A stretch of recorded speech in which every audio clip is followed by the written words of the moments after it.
The Flash, number 22, written by Francis Manapul and Brian Buccellato, art by Francis Manapul. So last issue, we had a whole big reveal that the last guy who was in the Speed Force during that whole long arc thing was killed by Reverse Flash. And we are seeing the fallout of that. There's a blood-stained wall, and Barry is coming up to the crime scene, and he's like, okay, everyone who was in the Speed Force except for Iris is now dead. So someone's going around killing them, and everyone thinks that I was also in the Speed Force, but in reality, of course, I am the Flash. So as he's making his way up, we see Director Singh is like, hey, bro, you're on desk duty. You're supposed to be down in the basement. What are you doing out of the crime scene? He's like, I just had to be here. Like, this guy could be targeting me as well. And he's like, yeah, that's why you shouldn't be here. Bro, go back to the basement. And he's like, I can't do that. And Sing's like, okay, well, you don't have a choice. I go back to the basement. So we see Dr. Elias wake up screaming the word Flash. And apparently he was having a nightmare, and he walks down into his lab and he gives his monologue about, like, I've always been obsessed with the Flash. And the Flash, he has a messiah complex. He wants everyone to see him saving the day and doing all that stuff. I am a scientist. I am using this utilitarian-wise. I am here for the greatest benefit of the most people. And in order to do that, I'm unlocking his energy. And in order to do that effectively, the Flash must die. So we see the offices of the Central City Citizen, where Iris West works. Everyone's kind of like frozen for a minute, and except for Iris. She looks up and she sees the Flash is there. And he's like, hey, we had another murder. It wasn't Barry, but I'm going to need you to come with me. So I step up onto the roof, and Iris puts on a Flash costume that was custom made for her. And he's just like, it's perfect. And she's like, I don't know. It seems a little bit tight. And Barry's like, I know. But she's like, okay, well, what's the point of the suit? And he's like, okay, the reason I said it's perfect is because it's actually blocking my ability to, like, sense the Speed Force in you. And I think that's the reason that the other people have been targeted, and yet somehow I haven't been. So as long as you wear this suit, theoretically, whoever's doing these killings can't find you.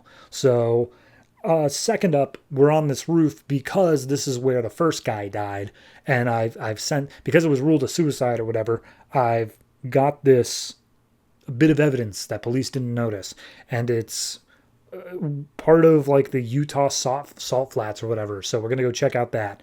And so she puts on her goggles, and he super speeds her over to the Utah salt flats, and Iris asks, like, oh, I can't stop thinking about Barry. Are you sure he's safe? And Flash is like, yes, no, I gave him his own suit. Why are you so concerned with Barry? And she's like, I don't know. Don't worry about it. So as they make it out to the flats, they see that something exploded here. There's some kind of wreckage. And Flash manages to piece it together that it is part of a monorail that Dr. Elias had made. So they take it back to Patty Spivot in the police lab, and he's doing his whole Flash thing. He's like, yes, I was wondering if you could run this for DNA or whatnot, Miss Pivot. And she's like, yeah, sure thing, Flash. And so she scans it, gets some DNA off it, and says, yeah, I'll run it through the system. We'll see if we can get anything. It might be a little while, though. No promises. And Flash is like, yes, well, thank you, Miss Spivot. By the way, because that is Dr. Elias's monorail, I'm going to go talk to him. But I can't bring Iris along because he might be the killer. So you need a babysitter. Bye. And Patty's like, great. Tell me, why did Flash give you such a tight costume, Iris? She's like, I don't know. So at that point, they've been sitting there for a while, and Iris is like, so, Patty, you moved in with Barry. Is that not working out? Is it look like it's about to fall apart? And Patty's like, nah, actually, we're pretty much made for each other. And she's like, oh, great. So we cut back to Elias's lab. He's running more tests on all the Speed Force energy or whatever, and he's monologuing in his head of, like, I took advantage of a lot of people, but that's the price I had to pay. If I could go back in time, I wouldn't change a thing. And we see him look into the glass on the tube, and in the reflection, we see the Reverse Flash. But it is actually him. It's actually the Reverse Flash showed up behind him and smashes his head into the tube. And he's like, "Hey, Dr. Elias, I really want all this energy, so I'm going to take it. How dare you bottle it up for yourself?" And so he starts taking all the Speed Force energy in. And he's like, "Who are you? Are you the Flash?" And Reverse Flash is like, "No, no, no. I'm something much worse." So Elias fires a gun at him that will extract the Speed Force energy out of him again. And Reverse Flash uses his ability to turn back time, and even explains it. He's like, I'm not just some backwards Flash. I can turn back time. I can put everything in reverse. And he reverses time, walks over to Elias, and is ready to snap his neck. When Barry comes in, punches Reverse Flash in the face, and he's like, "Flash, hey, I've been looking for you, man. I'm going to take your energy." And Flash is like, "I don't know who you are, but the killing stops now." And he's like, right after I kill you.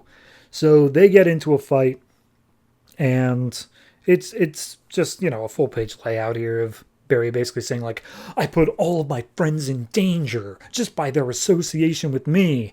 And then Reverse Flash takes advantage of him being all pouty or whatever, punches him in the face, knees him in the stomach, uses some spikes that I guess he has as a power, and pins Barry to the wall. And it seems like these are Barry's last moments.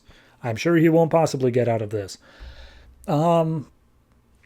It's good. It's a fine enough issue. It did feel, pardon the pun, very fast. It feels like it just went by very quickly in that there wasn't a lot of substance to it. Like, there was the bit where Barry picks up Iris, the bit where Barry drops off Iris, and then the ending with Reverse Flash. And that's really about all it was. So could have used a bit more to it, but in terms of like character development, I think it does a lot for Iris, Patty, Barry love triangle thing going on. Even if it is just Barry and Patty, and then Iris is off to the side, like, "Please let me in. I want to be a part of this." So overall, I'm going to say this is it's just a 7. It's fine. It's a good enough issue. It's not great or anything like that. But it is on par with what I expect from Flash. I don't really have any major issues with it. It's just not doing anything fantastic. So 7 for this, and we'll see if it picks up the pace. I don't want that pun pardoned next issue.